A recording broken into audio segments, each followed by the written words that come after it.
What's up, ladies and gentlemen, and welcome to this POV review by AutoTopNL. My name is Martin, and today I'm taking a look at the Ford GT. I never thought this day would come, but I'm so happy right now. A week ago, Ford sent us an email asking us whether we would like to drive a Ford GT. And we thought, okay, on which test track, or no, just take it to the AutoBAHN. Woohoo! That was my happy day. Couldn't sleep for a week, because I absolutely adore the Ford GT and the GT40 it's derived from. So the Ford GT40, in short, it's the Ferrari killer from Le Mans. The Ford GT40 was the car that embarrassed Ferrari because it completely dominated the Le Mans 24-hour race.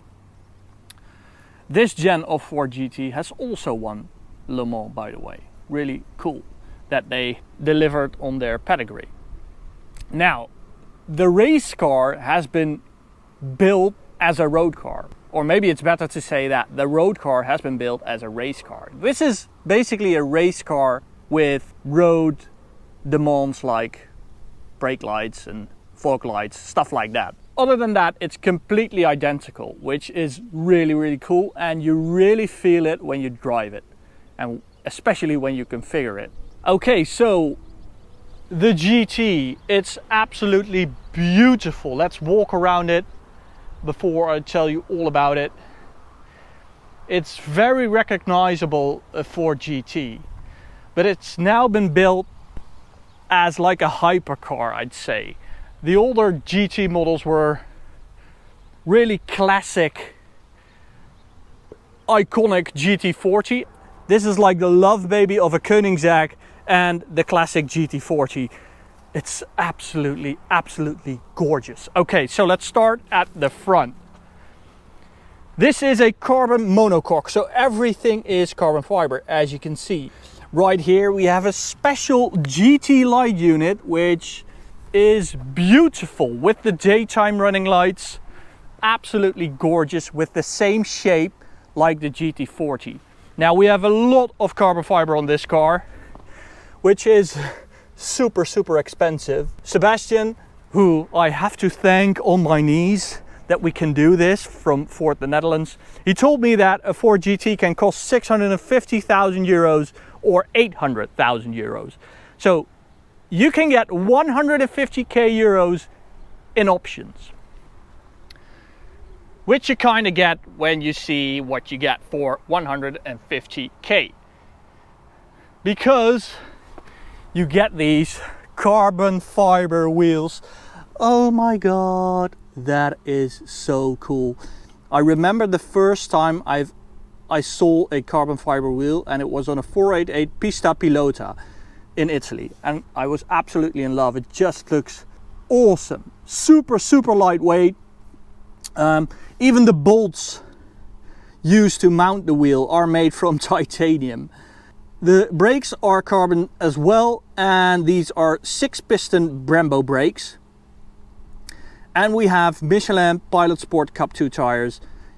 This is the go-to tire for this type of vehicle. It's really cool. Now just have a look at this mirror. A very thin carbon fiber leg holds this beautiful, aerodynamically efficient mirror. I think it's a piece of art, and it looks like it's from a Pagani, which is always a compliment. Then there's the iconic air wing, I'm going to call it, for this gen of Ford GT. There's an intercooler right here. There's one on the other side as well, and it sucks in the air right here, cools it down, and then sends it to the engine through this wing. Yes, that's how insanely engineered this car is. It goes right there and then into the engine. Absolutely gorgeous. Lift it up. All carbon fiber. Really cool. Sparco carbon fiber seats, non-adjustable. And that is because the length of the cabin was sort of determined by the design of the car. It's a V-shaped car. Let me show you. It's this teardrop shaped car. It's like a V, so it gets narrower and narrower and narrower. So longitudinal things like that should be as short as possible. And that's why the cabin doesn't have adjustable seats. The pedals are adjustable, the steering column is adjustable, but the seats aren't, to keep it short. Crazy engineering, right? What also helped the shortness of this car is the engine, which I'm going to show you right now. Where is the button? The button, the button, the button. Where is Benjamin? I think it's this one. Yes, sir. So this is the 3.5 liter V6 EcoBoost engine, and as you can see, it's super short. It looks like a 4-cylinder, if you ask me. Many people said, wow, this car really should have had a V8. And at first I agreed, but when you drive this thing, it's unlike any V6 I've ever driven. It's super aggressive and very racy. And another reason I think they chose for the 3.5 liter V6 EcoBoost engine, 650 horses by the way, that's closed, is because it's the ultimate marketing tool for this engine. I mean, this engine sits in a lot of Ford vehicles, and many people were not too happy with this engine when it came out because it very often replaced a V8. And with the Ford GT, this engine now has a racing pedigree and it's got some street cred. So we have the optional Akrapovic exhaust. Titanium exhaust, sounds really good. A very racy sound. This car is often criticized for its sound, but you know, I think it sounds absolutely amazing, but maybe that's because we have the Akrapovic unit. What's also really cool is that the intercoolers, they have to blow off their hot air and they do it through the brake light units. How cool is that? What? What? I just love how low this car actually is. And it's not even in the lowest setting, far from it. In track mode, this thing will drop 5 centimeters. That's 50 millimeters. I mean, with other supercars, we can lower it by 3 or 5 or maybe 10 millimeters, but never 50. Absolutely cool, and it's kind of what this car is famous for. So we also have a carbon fiber rear diffuser. I mean, aero is the main story with this car, and suspension setup. I think this is the ultimate like dynamics car. The drivetrain is, I think, like the 4th, 5th most important part of the car, which is pretty weird for a supercar, which normally has a very charismatic engine that like makes the car. Another cool thing I wanted to show you guys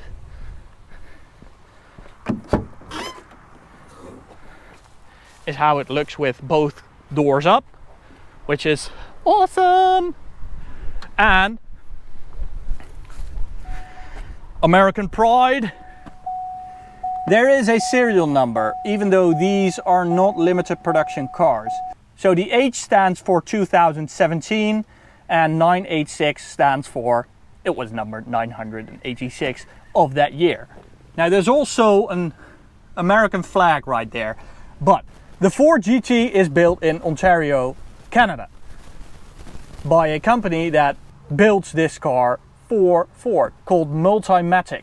And they also have built some Aston Martins and stuff like that, and you can really feel that they are really experienced in building like race cars and super high-tech street cars. Okay, let's close this up. Yeah, it's a bit squeaky, But this is the UK press car. Thanks Ford UK for letting us drive it.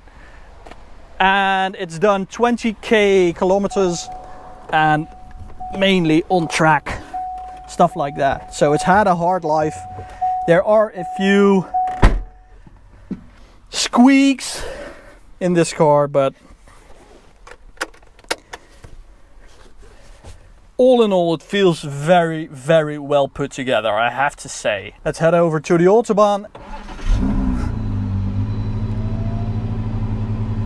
I like that you hear everything in this car. So if the radiator is doing something, you hear it. If the intercooler is doing something, you hear it. You hear little clicks, little hisses.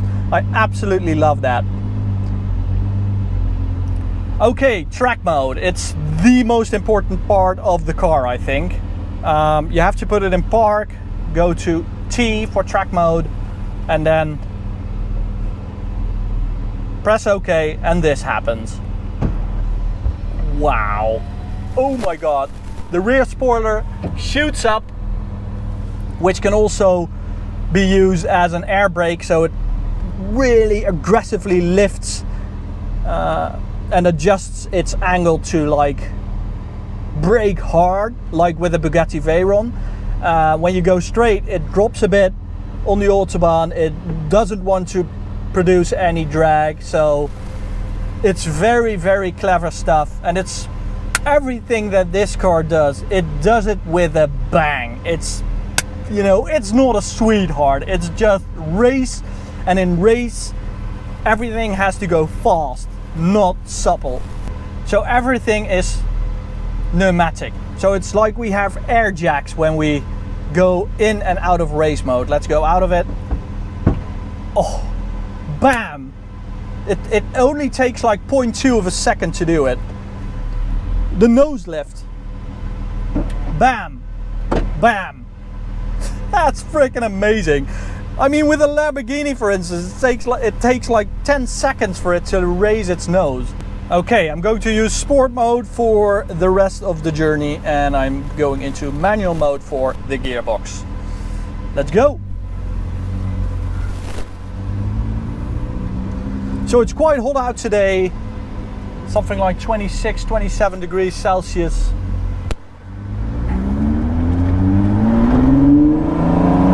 So thank God we have those two huge intercoolers on both sides.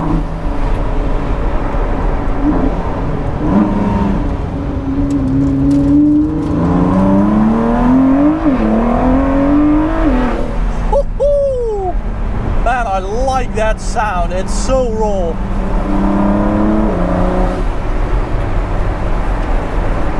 Let me close this up. Now, I have read a lot of reviews with the 4GT. I've watched all the videos and I don't agree with any of them. I read that the red line is at 7,000 RPM, but the power peaks at like 5.5, and after that it kind of dips.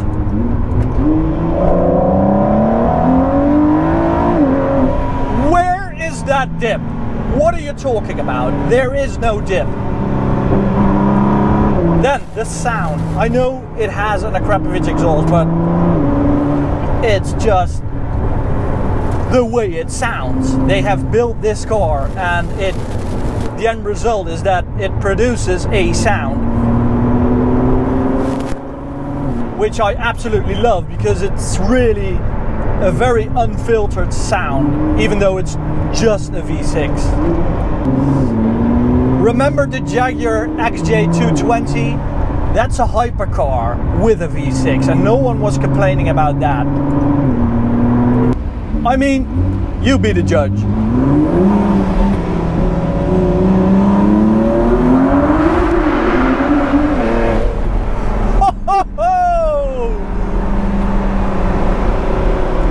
Come on. Now tell me that's a bad sound. It's awesome. You just point where you want to go, left foot on the brake, build up the revs. There you go. And Ford claims that That's 0 to 60 in like 3 seconds. But I did a 0 to 60 mile an hour test and I did 3.56. So it is a bit slower than claimed by Ford. I've tried every setting: sport mode, traction control off, traction control on. 0 to 100, by the way, was 3.8, which is a bit disappointing. I really expected it to be faster in a straight line. Okay, let's go left. Turn on my speedo cam. That's miles an hour. I've turned off the AC, by the way, so I'm really all in for this Autobahn run. Now, values of this vehicle, this Ford GT, have gone up bizarrely. They are like 600k, but they are now sold for like 900k to 1.1 for the highly spec special versions. 1.1 million, that is. So I said to Ford, let me do the Autobahn bit and I'll keep it at like 250 kilometers an hour. And they agreed, so we're really happy we can offer you this footage. Okay, here we go. Now the gearbox is okay.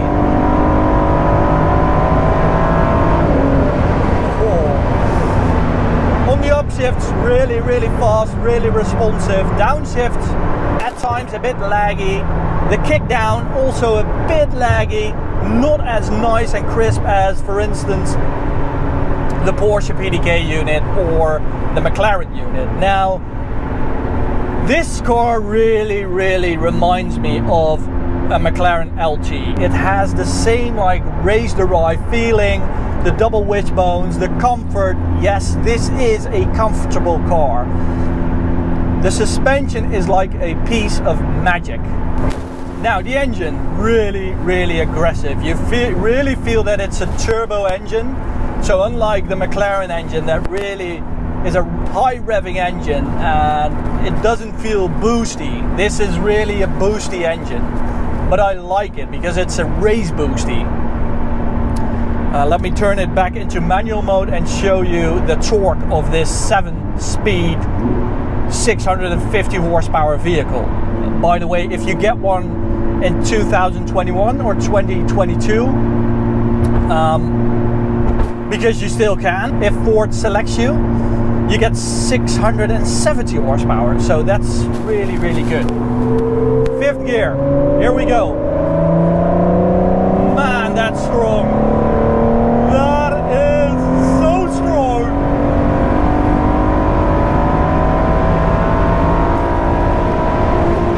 Wow.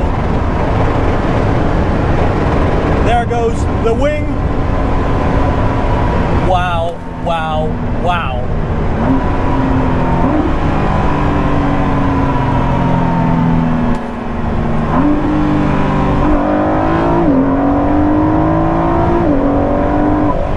Now the gearbox is really on it, but it's not all of the time, unfortunately. Now 100 to 200, this car did 6.08, which is very fast, but not as fast as it should be. It should be below 6, if you ask me. Having driven this car for the entire day, this is, I think, my favorite road super hypercar I've ever driven. It really is. It just feels super special, and it's a lot more expensive than your McLaren LT or a Ferrari, but it really delivers on its price tag. It's just that the straight line performance, it's not really there. Maybe with the extra 20 horses of the 2022 model, but it's just a small factor. Because this is it. The most racy car you can get and drive on the road. Hope you enjoyed this video. Thanks again to Ford the Netherlands and Ford UK for letting me do this. And I hope to see you at the next one. Bye guys.